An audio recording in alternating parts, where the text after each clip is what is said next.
Hi everyone and welcome back to another video. We're going to be assembling the Eleglide M2. Let's get straight into it. Hi everyone, welcome to the build of the Eleglide M2. You can see it comes packaged pretty well, so it's all protected, the frame, the wheel, pedals and all the gearing is all protected. These are the accessories here which I've just unboxed. So we've got the battery which is separate, again with the keys taped to the back. We've got the full instructions here that you can refer to throughout the build. Pedals, the charger and lead. Comes with a backlight here as well. It comes with a set of Allen keys and screwdrivers and other things that you can use. Quite a handy bit of kit to keep in your backpack if you're pedaling away. And that's the quick release system for the front wheel, which we'll get to later. But here we are now. You don't want to see all this, do you? Unpacking takes a bit of time.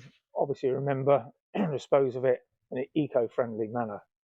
So what I'm going to do is a bit of the old magic in 3, 2, 1. Magic done.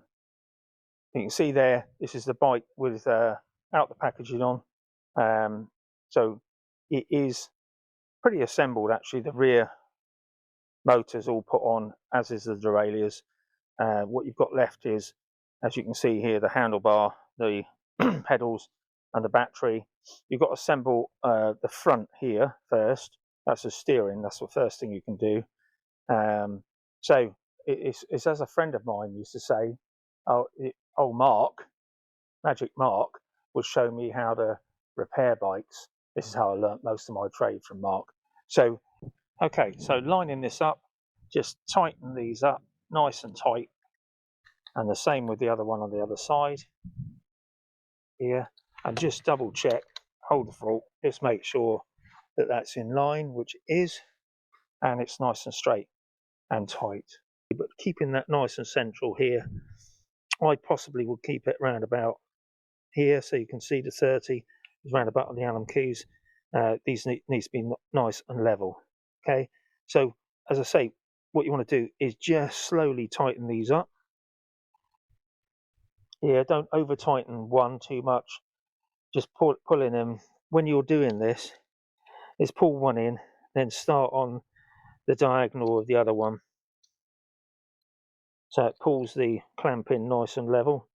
If you feel it sort of getting tighter, the handlebar, then you can just slide that into place, keeping it nice and steady.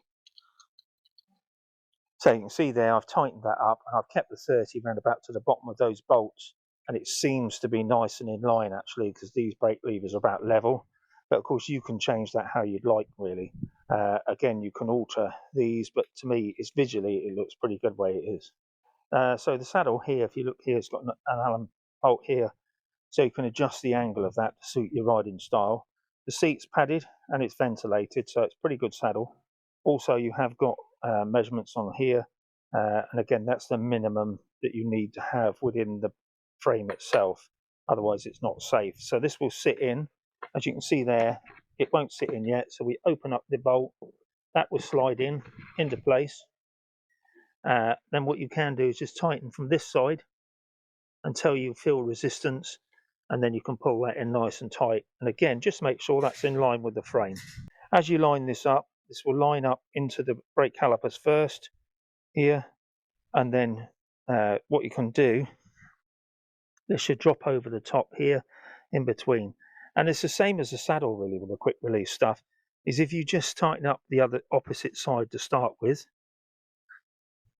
okay, just until it starts to bring in the forks into the wheel, and just tighten it up the best you can until it gets resistance, and that'll pull in there nice and tight.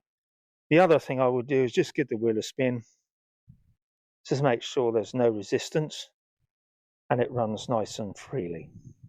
So again, I always tend to offer them up first of all just by hand, so you don't cross thread, and try to get it in as best you can by hand first. Then you can finish up here using the right end, finish up here just by screwing that on. And again, you know, same rules apply when stuff, just nice and tight. And there you are. That's with both pedals on. And again, just check they're both free, and the wheel can actually turn from this way with there's no resistance in that. Always best to do that before you start riding down the road. Onto the actual stem of the saddle, and then you just can screw this in place here.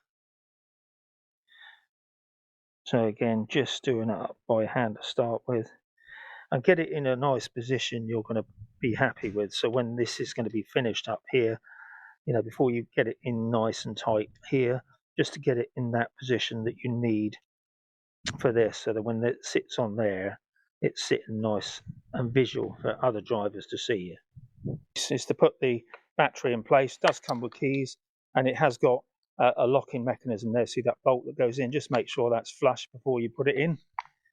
This slides on the top here, so the connectors will slide into place. It might take you a few minutes just to get that started off in there. Once it does start, it might go in there nice and easy after that. What you can do then, once you get that into the where it starts to bite, see it's got some leveling marks there, just get it nice and level to the frame. You can have it at whatever height you'd like. I'll have it at the highest, I would have thought, for me. Just get that into place first. Get the Allen bolt in there nice and tightly in there. I've got it to the highest position. I've repositioned my reflector and light at what I think would be ideal, but the thing to do is check this at night time and check to see where the actual beam actually goes as you're traveling along. You can adjust that from there. We've assembled the Eleglide M2 e-bike. Thank you very much for watching the assembly. If you have any questions or you get stuck on the assembly process, please leave a comment down below. We're doing a review on this, so be sure to watch the review, and this, you know, you'll be able to see whether or not the product's really for you.